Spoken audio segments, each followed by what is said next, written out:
마태복음 23장 내용을 살펴보고자 합니다. 이에 예수께서 무리와 제자들에게 말씀하여 가라사대 서기관들과 바리새인들이 모세의 자리에 앉았으니 그러므로 무엇이든지 저희의 말하는 바는 행하고 지키되 저희 하는 행위는 본받지 말라.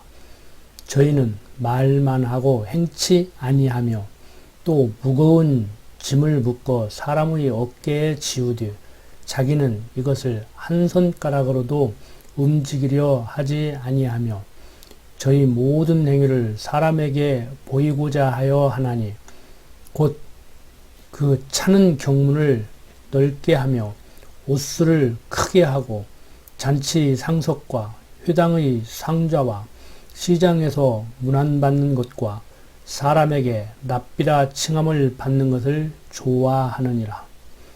그러나 너희는 랍비라 칭함을 받지 말라. 너희 선생은 하나요.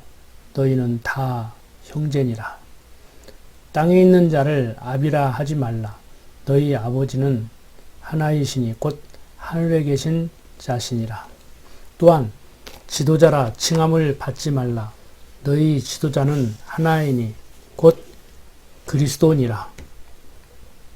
너희 중에 큰 자는 너희를 섬기는 자가 되어야 하리라.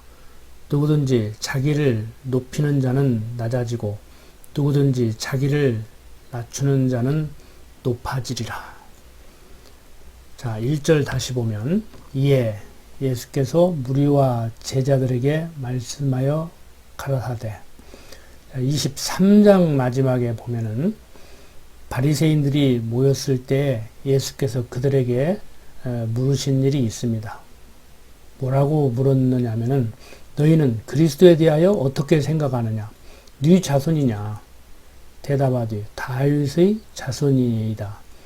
가라사대 그러면 다윗이 성령에 감동하여 어찌 그리스도를 주라 칭하여 말하되 주께서 내 주께 이르시되 내가 내 원수를 내 발 아래 둘 때까지 내 우편에 앉았으라 하셨도다 하였느냐. 다윗이 그리스도를 주라 칭하였은즉 어찌 그의 자손이 되겠느냐라고 하시니까 한 말도 능히 대답하는 자가 없고 그날부터 감히 그에게 묻는 자도 없었습니다. 자, 이에 예수께서 무리와 제자들에게 말씀을 하시는 거예요. 서기관들과 바리새인들이 모세의 자리에 앉아 있다는 것이죠. 즉 지도자의 자리에 앉아 있다는 거예요. 즉 하나님께로부터 율법을 받은 자가 모세인데 그 율법을 자기들은 지키지 않고 자기들은 행하지도 않으면서 다른 사람들에게 율법의 행위를 요구하는 그런 자리에 앉았다는 거예요. 그러므로 무엇이든지 저희 말하는 바는 행하고 지키되 저희 하는 행위는 본받지 말라. 저희는 말만 하고 행치 아니하며 또 무거운 짐을 묶고 사람의 어깨에 지우되 자기는 이것을 한 손가락으로도 움직이려 하지 않는다는 거예요. 어쨌든 간에 남에게 시키기만 하지 자기가 직접 하지는 않는 오늘날도 지도자라고 하는 사람들이 그러지 않습니까? 말은 모범을 보이고 국민의 심부름꾼이고 우리나라와 같이 민주공화정 체제에서는 장관이나 국회의원 이런 사람들은 어떤 자세로 일을 해야 하는가 하면은 추운 겨울밤에 친구들하고 놀다가 먹을거리를 이렇게 사러 갈 때 밤은 어둡고 날씨는 춥고 그러면은 다 가기 싫잖아요. 그때 지리를 잘 알고 그 다음에 무엇을 사오면 친구들이 대부분 좋아할 것 같고 그리고 갔다 오는 것을 마다하지 않는 그런 사람이 야 내가 갔다 올게 이렇게 일하는 것이 민주공화제 국가에서 국민의 심부름꾼이고 국민의 대표고 그런 것이거든요. 근데 율법주의자들도 옛날이나 지금이나 잘났다고 하는 사람들은 자기는 손가락 하나 까딱 하지 않으면서 남에게 시키려고나 하지, 군림하려고 하지, 그렇게 봉사하는 정신으로 하려고 하지를 않습니다. 예수님께서 바로 이것을 책망하시는 거예요. 그래서 무리와 제자들에게 서기관과 바리새인들이 잘못된 행위를 경계하면서 가르쳐 주고 계신 겁니다. 그러면서 8절부터 12절 보면은 무리와 제자들에게 높은 자리에 앉으려 하지 말고 겸손할 것을 가르쳐 주고 있습니다. 그러면서 너희 중에 큰 자는 너희를 섬기는 자가 되어야 하리라. 누구든지 자기를 높이는 자는 낮아지고 누구든지 자기를 낮추는 자는 높아지리라고 말씀하고 있습니다. 이는 타락한 세상과 신령한 하나님 나라의 삶이 어떻게 차이가 있는지를 분명하게 보여주고 있는 말씀입니다.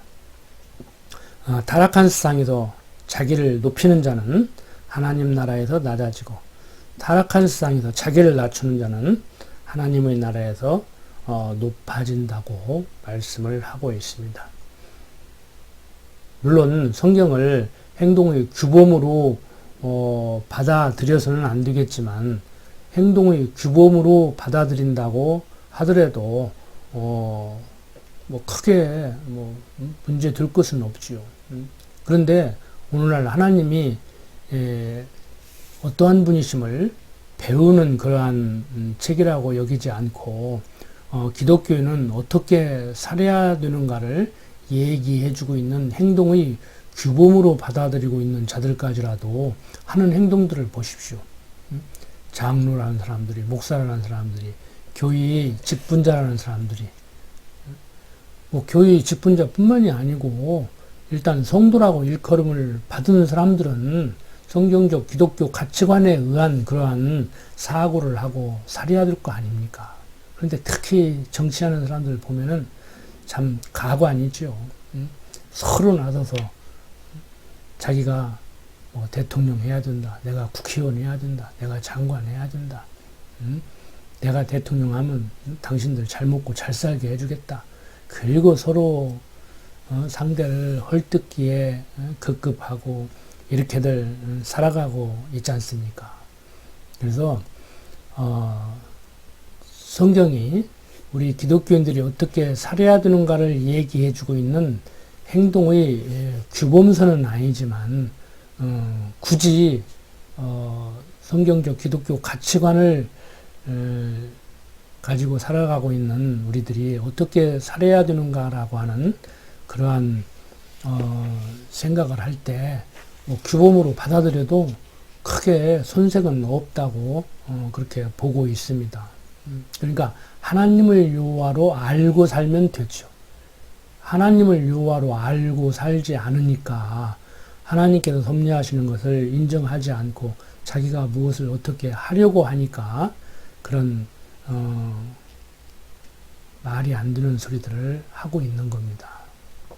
성경 보십시오. 하나님께서 버린 왕 사울도 사무엘 선지자를 보내서 왕으로 기름 부으려고 할 때 나 같은 사람이 어떻게 왕이 될 수 있냐고 거절했어요.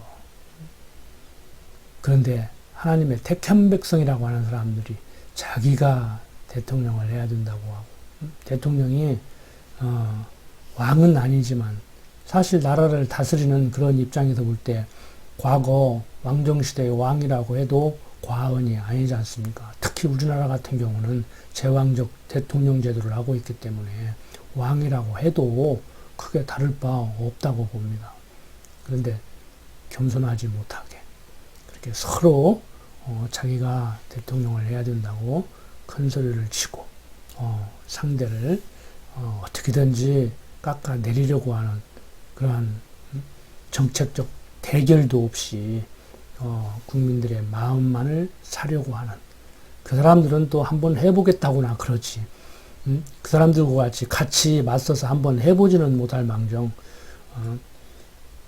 또 그 사람들을 연호하고 따라다니고 인터넷에 댓글질하고 이쪽 저쪽 편에 서서 싸움질하고 하는 거 보면 참 가관도 아니지요. 자, 이러한 세상을 바라보고 우리는 절망을 할 수밖에 없습니다.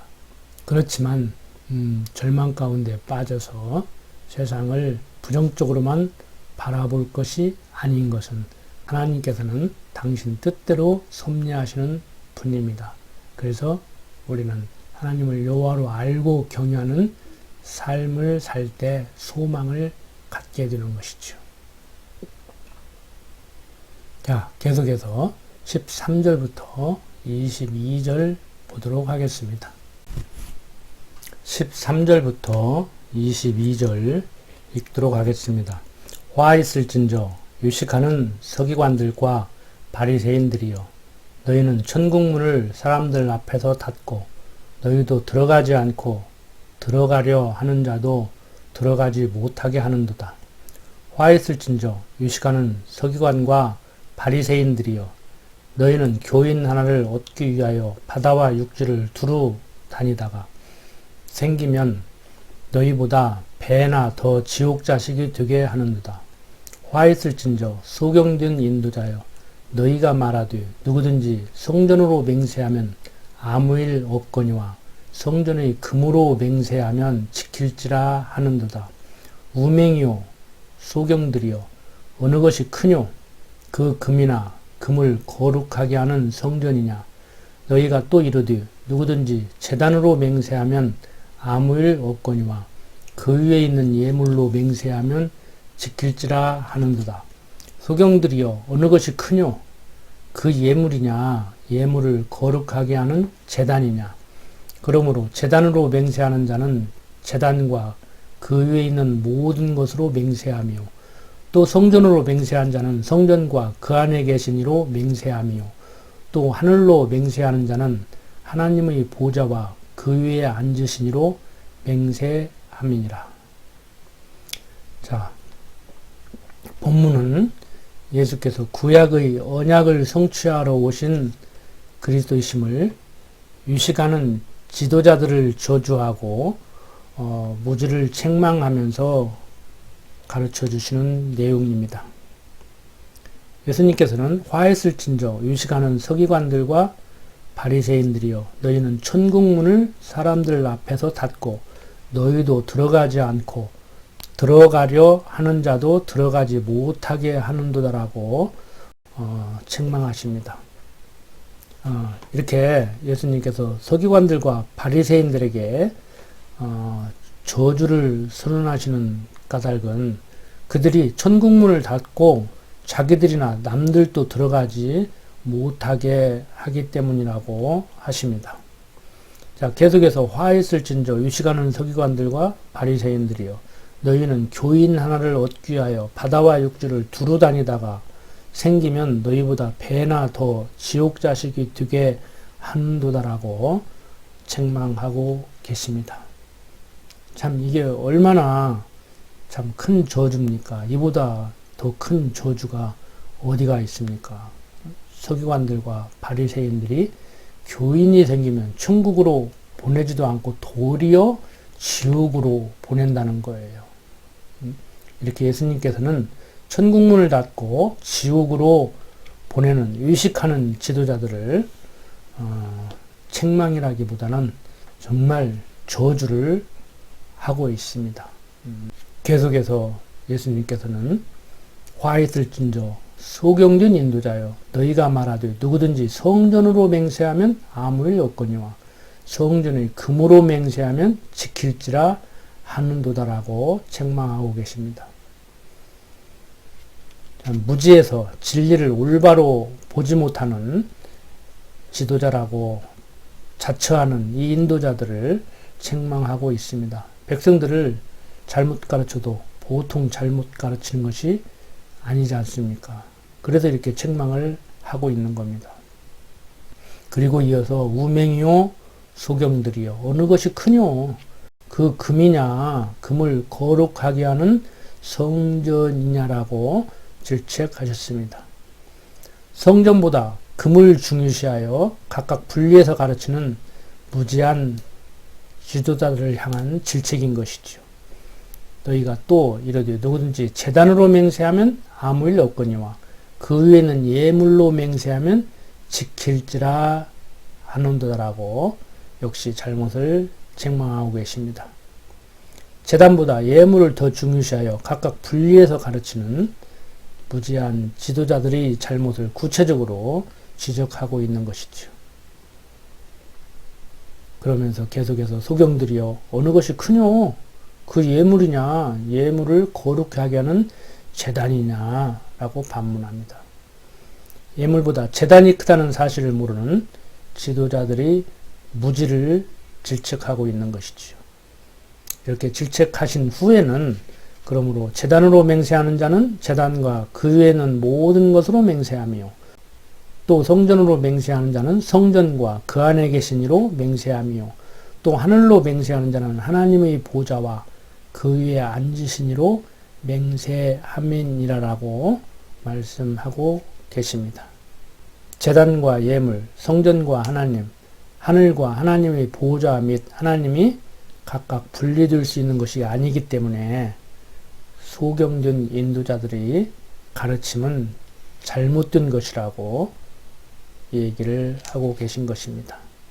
이렇게 예수님께서는 소경된 인도자들이 성전보다 금을 중하게 여기는 무지함을 저주로 책망하고 계십니다. 어떻게 보면 오늘날도 마찬가지지 않습니까? 교회가 하나님을 가르치고 예수를 그리스도로 가르치는 것이 아니고 오로지 돈에 관심을 두는, 그러니까 불교에서도 그런 얘기가 있지 않습니까? 연불보다 재물에 더 관심을 갖는다고.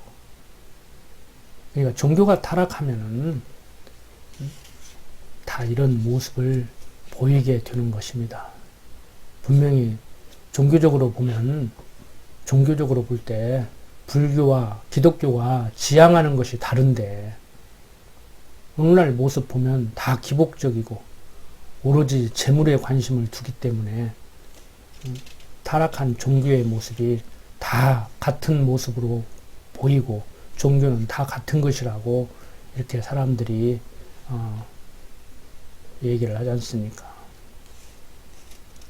자, 우리는 저들의 모습을 바라보고 저들과 같이 그런 상황에 던져버리지 않고 당신이 강한 팔로 붙들어주고 계심을 감사하게 여겨야 될 줄 압니다. 계속해서 23절부터 28절을 보겠습니다. 화 있을진저 유식하는 서기관들과 바리새인들이여 너희가 박하와 휴양과 근처의 11조를 드리되 율법이 더 중한 바 의와 인과 신은 버렸도다. 그러나 이것도 행하고 저것도 버리지 말아야 할지니라. 소경된 인도자여 하루살이는 걸러내고 약대는 삼키도다. 화 있을진저 유식하는 서기관들과 바리새인들이여 잔과 대접의 겉은 깨끗이 하되 그 안에는 탐욕과 방탕으로 가득하게 하는도다. 소경된 바리새인아 너는 먼저 안을 깨끗이 하라. 그래야 하면 겉도 깨끗하리라. 와 있을진저 유식하는 서기관들과 바리새인들이여 회칠한 무덤 같으니 겉으로는 아름답게 보이나 그 안에는 죽은 사람의 뼈와 모든 더러운 것이 가득하도다. 이와 같이 너희도 겉으로는 사람에게 옳게 보이되 안으로는 의식과 불법이 가득하도다. 예수님께서는 계속해서 화 있을진저 유식하는 서기관들과 바리새인들이여 너희가 박하와 휴양과 근처의 11조를 드리되 율법의 더 중한 바 의와 인과 신은 버렸도다. 그러나 이것도 행하고 저것도 버리지 말아야 할지니라고 말씀을 하고 계십니다. 이 본문을 해석할 때 어떤 사람들은 행하는데 관심을 두고 이것도 행하고 저것도 행해야 된다고 이렇게 얘기를 하기도 합니다. 그런데 여기에서 예수님께서 지금 말하고자 하는 핵심은 유식하는 지도자들이 율법의 형식을 따라 사소한 것은 11조를 바치면서 율법의 더 중요한 공정한 판결이나 약한 자를 긍휼히 여기는 것이나 하나님께 대한 믿음은 모두 저버려서 저주가 임하기 때문에 11조도 드리고 더욱이 백성에 대한 공정한 판결이나 긍휼히 여김이나 하나님께 대한 믿음도 버리지 말아야 했다고 책망하면서 가르치는 것입니다. 이 모든 것들 역시 궁극적으로 그리스도로 오신 예수님께서 완전히 성취하신 것입니다.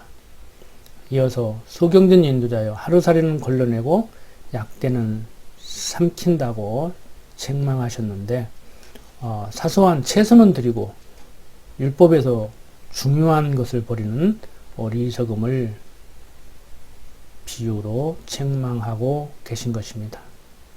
자, 계속해서 화 있을 진저 유식하는 서기관들과 바리새인들이여 잔과 대접의 겉은 깨끗이 하되 그 안에는 탐욕과 방탕으로 가득하게 하는도다라고 책망하셨습니다.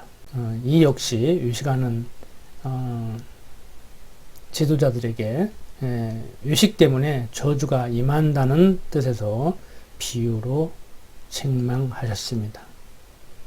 그리고 이어서 소경전 바리새인들아, 그리고 이어서 소경전 바리새인아, 너는 먼저 안을 깨끗이 하라. 그리하면 겉도 깨끗하리라고 말씀하셨습니다. 마음과 행실을 깨끗이 하여 위선을 버리라는 뜻으로 말씀하신 것입니다. 계속해서 화 있을진저 유식하는 서기관들과 바리새인들이여 휘출한 무덤 같으니 겉으로는 아름답게 보이나 그 안에는 죽은 사람의 뼈와 모든 더러운 것이 가득하다고 책망하시는데 이 역시 지도자들의 심각한 위선을 휘출한 무덤으로 비유해서 책망하고 계십니다. 그러면서 이와 같이 너희도 겉으로는 사람에게 옳게 보이되 안으로는 유식과 불법이 가득하다고 말씀을 합니다. 휘출한 무덤에 대한 비유를 풀어서 책망하고 있습니다. 이렇게 예수님께서는 예수님 당신 자신이 구약의 언약을 성취하러 오신 그리스도이심을 유식 및 불법이 심한 지도자를 저주로 책망하면서 증거하여 주셨습니다. 자, 계속해서 29절부터 36절 봅니다. 화 있을진저 유식하는 서기관들과 바리새인들이여 너희는 선지자들의 무덤을 쌓고 의인들의 비석을 꾸미며 가로되 만일 우리가 조상 때에 있었다면 우리는 저희가 선지자의 피를 흘리는데 참여하지 아니하였으리라 하니 그러면 너희가 선지자를 죽인 자의 자손됨을 스스로 증거함이로다. 너희가 너희 조상의 양을 채우라. 뱀들아 독사의 새끼들아 너희가 어떻게 지옥의 판결을 피하겠느냐. 그러므로 내가 너희에게 선지자들과 지혜 있는 자들과 서기관들을 보내매 너희가 그 중에서 더러는 죽이고 십자가에 못 박고 그 중에 더러는 너희 회당에서 채찍질하고 그 중에 더러는 너희 회당에서 채찍질하고 이 동네에서 저 동네로 구박하리라. 그러므로 의인 아벨의 피로부터 성전과 제단 사이에서 너희가 죽인 바라게의 아들 사가랴의 피까지 땅 위에서 흘린 의로운 피가 다 너희에게 돌아가리라. 내가 진실로 너희에게 이르노니 이것이 다 이 세대에게 돌아가리라. 예수님께서는 화 있을진저 유식하는 서기관들과 바리새인들이여 너희는 선지자의 무덤을 쌓고 의인들의 비석을 꾸미며 가로되 만일 우리가 조상 때에 있었다면 우리는 너희가 선지자의 피를 흘리는데 참여하지 아니하였으리라 하니 그러면 너희가 선지자를 죽인 자를 자손됨을 스스로 증거하는 것이라고 책망하셨습니다. 서기관들과 바리새인들은 자신들을 의롭게 유장하기 위해서 과거 조상들이 죽이고 핍박한 선지자의 무덤을 쌓고 의인들이 비석을 꾸몄습니다. 그러면서 자기들이 그 당시에 살고 있었다면 자기들은 선지자를 죽이는 일에 동참하지 않았을 거라고 자기들의 의로움을 과시했습니다. 이 예수님께서는 그들에게 선지자를 죽인 자의 자손됨을 스스로 너희들은 인정하고 있구나. 그리고 이어서 너희가 너희 조상의 양을 채우라고 이 얘기를 하고 있습니다. 즉 조상들이 선지자와 의인들을 죽이고 핍박한 것에 대한 나머지 양을 마저 채우라는 것입니다. 조상들이 선지자와 의인들을 죽이고 받은 그 형벌에 대해서 아직 남은 것이 있으니까 그 남은 형벌을 후손들인 너희들이 받아야 된다는 그러한 의미입니다. 그리고 뱀들아 독사의 새끼들아라는 말씀은 이 시간은 서기관들과 바리새인들에 대한 책망의 상징적 표현입니다. 자, 계속해서 봅니다. 그러므로 내가 너희에게 선지자들과 지혜 있는 자들과 서기관들을 보내며 너희가 그 중에서 더러는 죽이고 십자가에 못 박고 그 중에 더러는 너희 회당에서 채찍질하고 이 동네에서 저 동네로 구박하리라고 예고하셨습니다. 곧 서기관들과 바리새인들이 앞으로 하게 될 그들의 임무, 곧 조상의 양을 채우는 일을 예고해 주고 계신 것입니다. 그리고 이어서 그러므로 의인 아벨의 피로부터 성전과 제단 사이에서 너희가 죽인 바라가의 아들 사가랴의 피까지 땅 위에서 흘린 의로운 피가 다 너희에게 돌아가리라. 내가 진실로 너희에게 이르노니 이것이 다 이 세대에게 돌아가리라고 말씀을 하고 있습니다. 여기에서 말하고 있는 아벨의 피는 아담의 아들 아벨이 형 가인에게 쳐 죽임을 당할 때 흘린 피를 말하고 있습니다. 사가랴의 피는 선지자 스가랴가 죽임을 당했다는 기록은 없지만 시대적 상황으로 볼 때 그가 죽임당해 흘린 피로 짐작이 됩니다. 이렇게 예수님께서는 아벨부터 그 이후에 죽임을 당해 흘린 의인의 피에 대한 대가가 서기관들과 바리새인들은 물론 그들이 현재 살고 있는 시대 사람들에게 돌아가 저주를 받게 된다고 얘기를 하고 있습니다. 이렇게 예수님께서는 자신이 구약의 언약을 성취하러 오신 그리스도이심을 의인을 죽이고 핍박할 자들을 저주로 책망하며 가르쳐 주셨습니다. 자, 마지막 37절부터 39절을 보고 마칩니다. 예루살렘아, 예루살렘아, 선지자들을 죽이고 내게 파송된 자들을 돌로 치는 자여, 암탉이 그 새끼를 날개 아래 모음같이 내가 내 자녀를 모으려 한 일이 몇 번이냐. 그러나 너희가 원치 아니하였도다. 보라, 너희 집이 황폐하여 버림받으리라. 내가 너희에게 이르노니 이제부터 너희는 찬송하리로다. 주의 이름으로 오시는 이여 할 때까지 나를 보지 못하리라 하시니라. 앞서 예고하신 대로 예수님께서는 예루살렘에 임할 저주를 생각하시며 예루살렘아 예루살렘아 선지자들을 죽이고 내게 파송된 자들을 돌로 치는 자여, 암탉이 그 새끼를 날개 아래 모음같이 내가 내 자녀를 모으려 한 일이 몇 번이냐. 그러나 너희가 원치 아니하였도다라고 책망을 하고 계신 것입니다. 여기서 예루살렘아 예루살렘아라고 호칭한 것은 예루살렘 성 하나만을 염두에 두고 말씀하시는 것이 아니고 그 성에 거주하는 모든 거민을 포괄적으로 의인화해서 이렇게 부르고 있다고 보아야 할 것입니다. 그리고 선지자들을 죽이고 내게 파송된 자들을 돌로 치는 자라는 것은 과거에 예루살렘 거민이 여호와의 말씀을 전하는 요야다의 아들 스가랴를 돌로 쳐 죽인 사실이 있는가 하면 당시에는 사내들인 공의가 백성을 충동하여 돌로 쳐 죽이는 행동을 하도록 한 사실을 말하고 있습니다. 그리고 내가 내 자녀를 모으려 한 일은 예수님께서 예루살렘의 멸망을 내다보시면서 암탉이 새끼를 날개 아래 모아 보호하는 것처럼 보호하려 했다는 그런 의미의 말입니다. 예수님께서는 가까운 장래에 실현될 예루살렘 멸망에서 패역한 예루살렘 거민을 여러 차례 구원해 주려고 애쓰신 예수님 자신의 호를 그들이 거절했다는 뜻으로 이렇게 말씀을 하고 계신 겁니다. 자, 그리고 이어서 보라 너희 집이 황폐하여 버림받으리라. 내가 너희에게로는 이제부터 너희는 찬송하리로다. 주의 이름으로 오시는 이여 할 때까지 나를 보지 못하리라고 예고해 주셨습니다.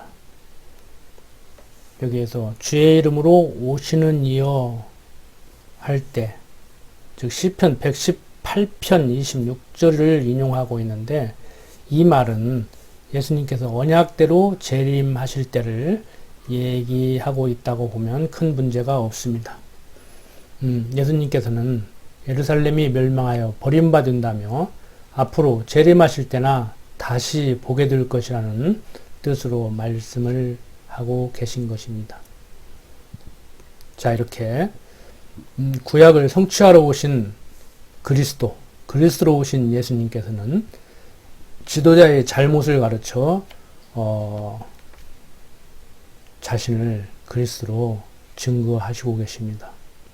잘못된 지도자를 경계하며 섬기는 자가 될 것을 가르치시면서 유식하는 지도자를 저주하고 무지를 책망하고 유식 및 불법이 심한 지도자를 저주로 책망하면서 의인을 죽이고 핍박할 자들을 저주로 책망하면서 가르치고 계십니다.